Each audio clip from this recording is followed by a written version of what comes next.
Hello everyone, welcome to GK sir. आज हम पढ़ेंगे सोर्सेज ऑफ इंडियन कॉन्स्टिट्यूशन। तो ये जो क्वेश्चंस आते हैं एग्ज़ाम में 1 और 2 मार्क्स से रिलेटेड आते ही आते हैं। तो अगर आप कोई भी एग्ज़ाम की तैयारी कर रहे हैं, आपके लिए ये वीडियो इंपॉर्टेंट होने वाला है। तो आप पूरे वीडियो को पूरे एंड तक देखिएगा ताकि आपके कोई भी क्वेश्चन यहाँ पे नहीं छूटे। तो हम इस वीडियो में क्या करेंगे, हम इसे पूरा अच्छे तरीके से कवर करेंगे। तो सबसे पहले हम जो बेसिक्स हैं, मतलब कॉन्स्टिट्यूशन से रिलेटेड इम्पॉर्टेंट बेसिक पॉइंट्स, उनको कवर करेंगे। उसके बाद जो है हम इम्पॉर्टेंट क्वेश्चंस, यानी कि जो रिपीटेड टाइम्स आए हुए हैं क्वेश्चंस एग्ज़ाम में, हम उन सबको यहाँ पे कवर कर लेंगे। और उसके बाद हम करेंगे सारे ऑल जितने भी सोर्सेज से हमने लिया है, इस सब को हम यहाँ पे एक बार पढ़ लेंगे। तो इस तरीके से अगर आप पढ़ते हैं तो आपका सारा question sources of Indian constitution से कवर अप हो जाएगा। तो आप पूरे वीडियो को बहुत एंड तक अच्छे से देखिएगा। और यहाँ पे अगर कुछ भी ऐसा ट्रिक होता है तो मैं आपको वो भी बता दूंगी ताकि आपके लिए ये ईजी हो जाए याद रखना। तो चलिए अब हम स्टार्ट करते हैं। तो जैसे मैंने बताया, पहले हम बेसिक से स्टार्ट करेंगे। तो आप देख सकते हैं, the constitution Indian constituent assembly approve the constitution on November 26, 1949 and went into effect in 26 जनवरी 1950। तो जो कॉन्स्टिट्यूएंट असेंबली थी उसने कॉन्स्टिट्यूशन को अप्रूव कब कर दिया था? नवंबर 26, 1949 को ही कर दिया था। बट इसे एक्चुअली यूज़ करना हमने जनवरी 26 से स्टार्ट किया। और जनवरी 26 क्या है हमारा, इसीलिए हम यहाँ पे बनाते हैं अपना रिपब्लिक डे। तो आपको ये याद रखना है। और रिपब्लिक डे से बात यहाँ पे ये आ जाती है कि इस बार 2023 में जो रिपब्लिक डे सेलिब्रेट किया गया था, इस पे हमारे गेस्ट कौन थे? तो डिफरेंट कंट्रीज से हम एवरी ईयर रिपब्लिक डे के दिन किसी गेस्ट को बुलाया जाता है। तो इस बार जो गेस्ट थे वो थे, तो ये थे हमारे मतलब प्रेसिडेंट ऑफ इजिप्ट। तो इजिप्ट के जो प्रेसिडेंट हैं वो थे इस बार के हमारे गेस्ट। तो आप क्या बता सकते हैं इनका नाम क्या था? क्योंकि ये एग्ज़ाम में आने के बहुत ज़्यादा चांसेस हैं, तो आप इसको याद रखिए। और अगर आप जानते हैं तो डेफिनेटली कमेंट करिएगा कमेंट सेक्शन में। Next, the Dominion of India became Republic of India when Constitution took place, the Government of India Act 1935 as primary law governing the nation। तो पहले गवर्नमेंट ऑफ इंडिया एक्ट 1935 था, but जब constitution को approve कर दिया गया, हमारा जो कंट्री है ये रिपब्लिक ऑफ इंडिया कहा गया। और ये था हमारा primary law governing the nation. तो सब जो भी अब रूल्स लिए जाते थे या फिर बनाए जाते थे, ये कॉन्स्टिट्यूशन को ध्यान में रखकर ही बनाए जाते थे। Next, M.N. Roy was the first person to suggest the idea of establishing a constituent assembly in 1934। तो जो पहले पर्सन थे जिन्होंने सजेस्ट किया था कॉन्स्टिट्यूएंट असेंबली बनाने का, वो कौन थे? M.N. रॉय थे। तो आपको यहाँ पे याद रखना है, अगर पूछा जाए कि who was the first person to suggest the idea of establishing constituent assembly, तो ये हो जाएंगे M.N. रॉय। और इसके बाद जो है ऑफिशियली डिमांड की गई थी सेम कॉन्स्टिट्यूएंट असेंबली फॉर्म करने की इन 1935 बाय इंडियन नेशनल कांग्रेस। तो अब इंडियन नेशनल कांग्रेस से इंपॉर्टेंट क्वेश्चंस आप बता दीजिए। यहाँ पे इसे फॉर्म किया गया था कब? 1885 में। और क्या आप बता सकते हैं इसके फर्स्ट प्रेसिडेंट कौन थे? तो यहाँ पे इंपॉर्टेंट आपके लिए है कि इसमें इसके फाउंडर कौन थे, इसके फर्स्ट प्रेसिडेंट कौन थे। आप ये सब अगर जानते हैं, founder, first president, first women president, और इसके अलावा फर्स्ट मुस्लिम प्रेसिडेंट, तो आपको ये सारा चीज़ इसमें ध्यान रखना है। और अगर आप जानते हैं बहुत अच्छी बात है, पर अगर आप नहीं जानते हैं तो हमने ऑलरेडी एक वीडियो अपलोड किया हुआ है जिसका लिंक मैं आपको ऊपर जो आई वाला बटन होता है वहाँ पे आपको मिल जाएगा। तो आप ज़रूर देखिएगा ताकि आपके सारे क्वेश्चंस यहाँ पे कवर हो जाएं। तो यहाँ पे हम ये थोड़े थोड़े जो इंपॉर्टेंट पॉइंट्स हैं उनको कवर कर ले रहे हैं। अगर आप जानते हैं तो स्किप कर दीजिएगा, और नहीं जानते हैं तो प्लीज़ लर्न कर लीजिएगा। Next, the constitution of India is known as bag of borrowing as it has borrowed provisions from constitution of various country. तो जो इंडिया का कॉन्स्टिट्यूशन है इसे बैग ऑफ बोरोइंग्स कहा जाता है, क्योंकि हमने डिफरेंट जो प्रोविंसेस हैं वो वेरियस कंट्रीज से लिए हुए हैं। तो बट जो ये बैग ऑफ बोरोइंग कहा जाता है, इंडिया से बहुत सारे रीजंस दिए जाते हैं कि इसे बैग ऑफ बोरोइंग नहीं कहा जाता है। इसके सेवरल रीजंस हैं, हम उसको आगे नेक्स्ट स्लाइड में पढ़ेंगे। Next, the constitution of India is the longest written constitution of the world. तो जो इंडिया का कॉन्स्टिट्यूशन है ये सबसे लंबा है पूरे वर्ल्ड में। Next, the 42nd amendment act of 1976 is known as mini constitution as it has brought the important amendments to Indian constitution. तो जो 42nd अमेंडमेंट है इसे मिनी कॉन्स्टिट्यूशन कहा जाता है। तो अगर आपसे पूछा जाता है कि which amendment is known as mini constitution of India, तो ये हो जाएगा 42nd अमेंडमेंट। तो इसमें क्या क्या चेंज किए गए थे? तो सबसे पहले जो डिस्क्रिप्शन था इंडिया का क्या था? सॉवरेन डेमोक्रेटिक रिपब्लिक था, बट इसे चेंज करके क्या कर दिया गया? Sovereign socialist secular democratic Republic. ठीक है, तो यहाँ पे सोशलिस्ट और सेक्युलर वर्ड को ऐड कर दिया गया। इसके अलावा पहले था यूनिटी ऑफ नेशन, बट इसे चेंज करके unity and integrity of nation कर दिया गया। तो ये दोनों थे यहाँ पे जो चेंज किए गए थे, तो आपको ये अच्छे से याद रखना है। ठीक है, तो ये है हमारा basic points of Indian constitution जो सोर्सेज से रिलेटेड है। अब हम पढ़ लेते हैं रीजंस क्यों हम इसे बैग ऑफ बोरोइंग नहीं कह सकते। तो आप देख सकते हैं there are various provisions borrowed from other nation but they are absorbed in Indian constitution to suit its policy and governance.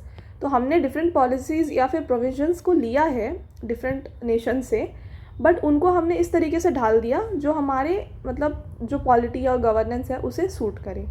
Next, Indian constitution is most detailed constitution. तो India का जो कॉन्स्टिट्यूशन है बहुत ही डिटेल्ड कॉन्स्टिट्यूशन है। जैसे कि आप देख सकते हैं अमेरिका के कॉन्स्टिट्यूशन में सिर्फ 7 आर्टिकल्स हैं, ऑस्ट्रेलिया के में 128 हैं, बट इंडिया के में 395 आर्टिकल्स हैं और अभी इंक्रीज़ करके ये 448 हो गए हैं। तो यहाँ पे आप देख सकते हैं हमने पूरी तरीके से कुछ ऐसे कॉपी नहीं किया हुआ है, हमने थोड़े बहुत जो प्रोविजंस हैं उनको ले करके अपने तरीके से ढाला है।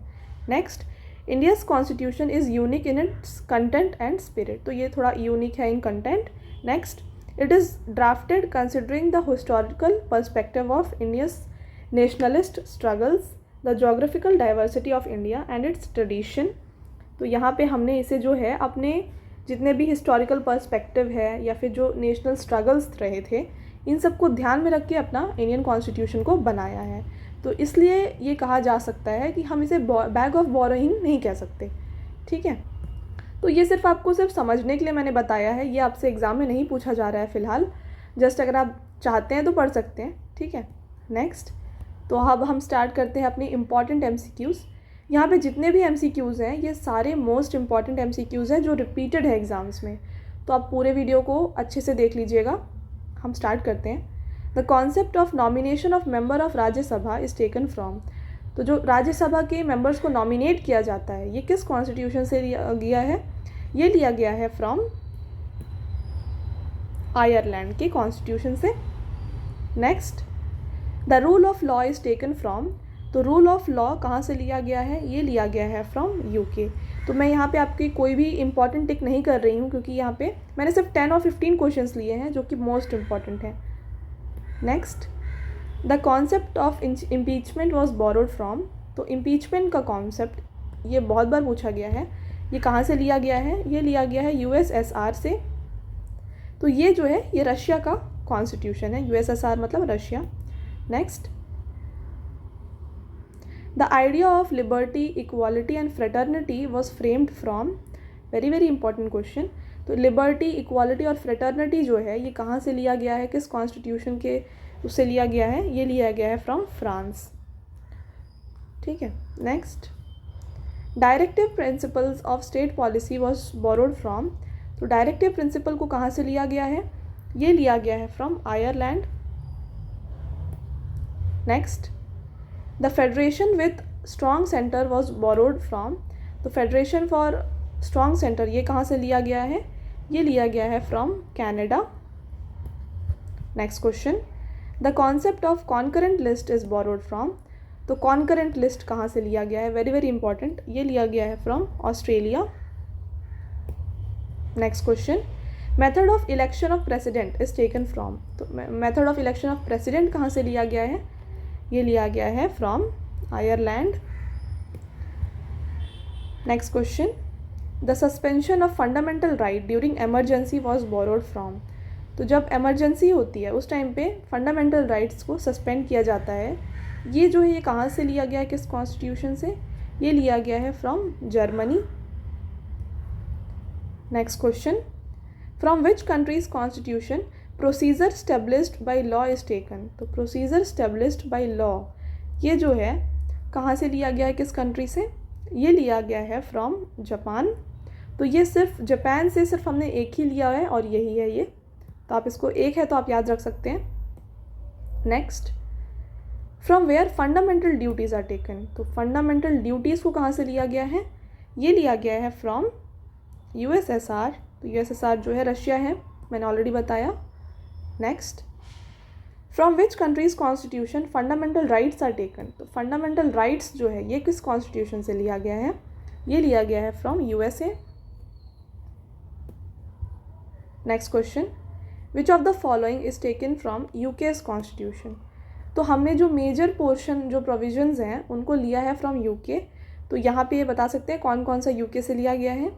ये लिया गया है बाईकैमरलिज्म, कैबिनेट सिस्टम और लेजिस्लेटिव प्रोसीजर, ये तीनों लिए गए हैं। तो इसका आंसर हो जाएगा all of the above. Next question, election of member of Rajya Sabha is taken from. तो election of member of Rajya Sabha ये कहाँ से लिया गया है? ये लिया गया है फ्रॉम साउथ अफ्रीका। तो हमने जो फर्स्ट क्वेश्चन पढ़ा था nomination of member of Rajya Sabha, वो कहाँ से लिया गया था?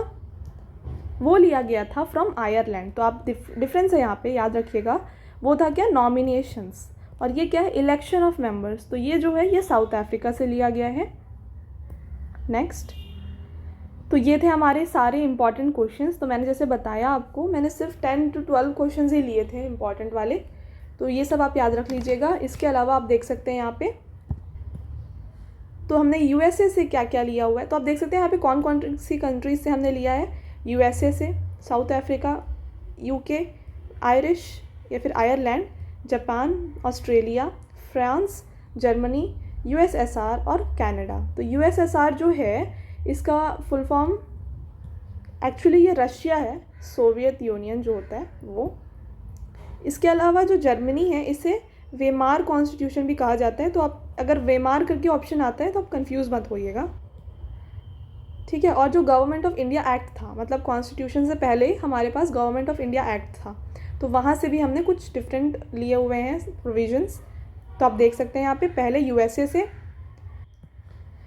से लिया है हमने judicial review, impeachment, independent judiciary और removal of high court and supreme court जजेस। नेक्स्ट, साउथ अफ्रीका से लिया है हमने amendments of constitution, very very important. इसके अलावा हमने लिया है election of members of upper house. तो अपर हाउस यहाँ पे क्या है?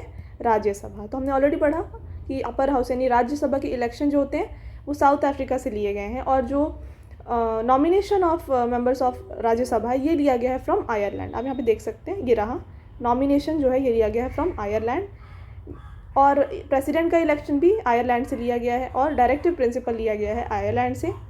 और यूके से हमने मैक्सिमम लिया हुआ है rule of law, parliamentary form, single citizenship, bicameralism, cabinet system, legislative procedure.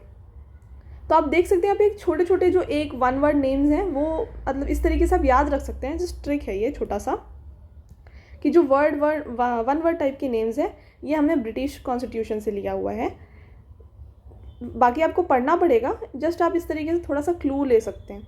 Next, Japan से हमने सिर्फ एक ही लिया है functions of supreme court. Australia से लिया है कॉन्करेंट लिस्ट और joint sitting of 2 house of parliament. France से लिया है हमने लिबर्टी, इक्वालिटी और फ्रेटर्निटी, ये वेरी वेरी इंपॉर्टेंट है, ठीक है। नेक्स्ट, जर्मनी से हमने एक ही लिया है, वो है एमरजेंसी। तो जो जर्मनी नेम है आप देख सकते हैं थोड़ा एमरजेंसी के वर्ड्स ही इसमें आ रहे हैं, मतलब जस्ट ये आपकी याद रखने की ट्रिक है। तो यहाँ पे आप इस तरीके से याद रख सकते हैं एमरजेंसी। इसके अलावा रशिया जो है वहाँ से हमने फंडामेंटल ड्यूटीज़ ली है, और यूएसए से हमने क्या लिया है? फंडामेंटल राइट्स लिया है। तो आपको यहाँ पे कंफ्यूज नहीं होना है। इसके अलावा कनाडा से हमने लिया है federation with strong centre, residual power. तो ये है इंपॉर्टेंट यहाँ पे। गवर्नमेंट ऑफ इंडिया एक्ट से हमने फेडरल स्कीम्स लिए हैं, और मेजर जो पार्ट है इंडियन कॉन्स्टिट्यूशन का वो हमने गवर्नमेंट ऑफ इंडिया एक्ट से लिया है। इसके अलावा state and joint public service जो है ये भी हमने गवर्नमेंट ऑफ इंडिया एक्ट 1935 से ही लिया हुआ है, ठीक है। तो यहाँ पे अगर आप पूछें कि यहाँ पे मोस्ट इम्पॉर्टेंट कौन सा है, तो ये है आयरलैंड, क्योंकि आयरलैंड के क्वेश्चंस बहुत आते हैं एग्ज़ाम में, ठीक है। तो आपको ये जो है बहुत अच्छे से याद रखना है। आप ये कर सकते हैं कि जैसे आप देख सकते हैं आयरलैंड, इसमें जो डी है आप इसे कह सकते हैं कि ये डायरेक्टिव प्रिंसिपल्स हैं। EL है तो ये इलेक्शंस जो होते हैं वो प्रेसिडेंट की इलेक्शंस वो हैं। और N है तो N मतलब नॉमिनेशन ऑफ राज्यसभा। तो अगर आप चाहें तो इस तरीके से याद रख सकते हैं, वो आपके ऊपर है, बट ये जस्ट मैं छोटा सा एक ट्रिक बता रही हूँ आपको अगर आप याद रखना चाहें। ठीक है, तो ये थे सारे इम्पॉर्टेंट क्वेश्चंस या सारे questions of sources of Indian constitution. यहाँ पे अब कुछ नहीं छूटा है आपके लिए। तो ये था हमारा लास्ट स्लाइड। आई होप आपको ये वीडियो पसंद आया होगा। अगर पसंद आया होगा तो वीडियो को लाइक करिएगा और शेयर करिएगा। अगर आपकी कोई भी क्वेरीज़ हैं तो आप प्लीज़ कमेंट सेक्शन में कमेंट करिएगा। और अगर आपने अभी तक वीडियो को लाइक नहीं किया है तो प्लीज़ लाइक करिएगा और चैनल को सब्सक्राइब भी करिएगा। पूरे वीडियो को एंड तक देखने के लिए थैंक यू।